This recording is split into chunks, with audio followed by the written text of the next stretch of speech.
नमस्कार, न्यूज 18 देख रहे हैं आप। मैं हूं आपके साथ पूजा सचदेवा। वाराणसी प्रधानमंत्री नरेंद्र मोदी का संसदीय क्षेत्र है और आज पीएम मोदी वाराणसी पहुंचे थे और जैसे ही प्रधानमंत्री ने वाराणसी की धरती पर कदम रखा, उन्होंने सबसे पहले उस रेप केस को लेकर चिंता जाहिर की जिसके बारे में कल मैंने आपको डिटेल में बताया था, आपसे बात की थी।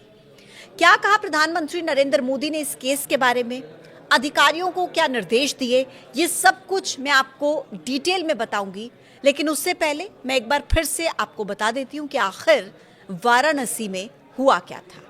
जो दर्शक कल का वीडियो नहीं देख पाए, ये उनके लिए है। ब्रीफ कर देती हूं सबसे पहले कल के इस पूरे मामले को लेकर, उसके बाद आपको बताऊंगी कि इस मसले पर पीएम मोदी ने क्या एक्शन लिया है। देखिए, वाराणसी में एक 19 साल की लड़की के साथ 23 लोगों ने 6 दिन तक रेप किया, गैंग रेप। 29 मार्च को ये लड़की गायब हुई थी और 4 अप्रैल को बेसुध हालत में मिली। आरोप है कि इन 6 दिनों के अंदर उसके साथ 23 लोगों ने रेप किया।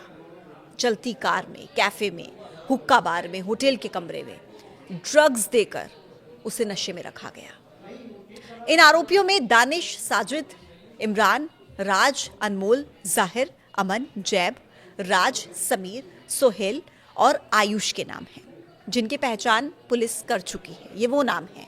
9 लोगों की गिरफ्तारी अभी तक इस पूरे मामले में हो चुकी है। इन आरोपियों पर बीएनएस की कई धाराओं के तहत केस दर्ज किया गया है, जिसमें गैंग रेप, महिला की गरिमा को ठेस पहुंचाना, हानिकारक पदार्थ देना, गलत तरीके से रोकना, गलत तरीके से कैद करना, आपराधिक धमकी देना, इस तरीके के मामले शामिल हैं। इन धाराओं के तहत केस दर्ज हुआ है। अब आते हैं प्रधानमंत्री नरेंद्र मोदी के एक्शन पर, यानी कि आज के अपडेट पर। प्रधानमंत्री नरेंद्र मोदी ने एयरपोर्ट पर विमान से उतरते ही वाराणसी के पुलिस आयुक्त, मंडल आयुक्त और जिला अधिकारी से इस दुष्कर्म की घटना के बारे में विस्तार से जानकारी ली। तस्वीरें सामने आई हैं। पीएम मोदी ने मामले के सभी दोषियों को चिन्हित करते हुए और उन पर कड़ी से कड़ी कार्रवाई करने का निर्देश दिया कि उनको जल्दी से चिन्हित करो और कड़ी से कड़ी कार्रवाई करो और भविष्य में ऐसी घटनाएं ना हो, इसको लेकर भी व्यवस्थाएं करने का निर्देश प्रधानमंत्री मोदी की तरफ से दिया गया।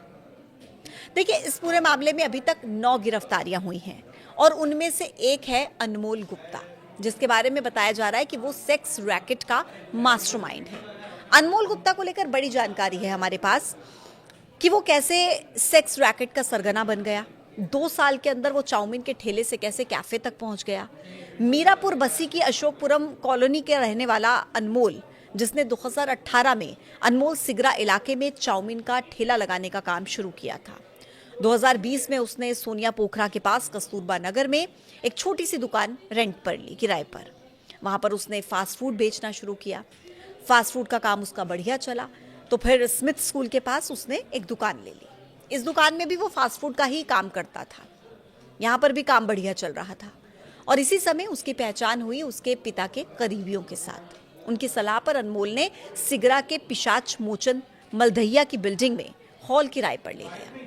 वहां पर उसने एक कॉन्टिनेंटल कैफे खोल दिया। ये वही कैफे है जहां पर इस 19 साल की नाबालिग से गैंग रेप का आरोप है। इसी कॉन्टिनेंटल कैफे से अनमोल के काले धंधे की शुरुआत हुई।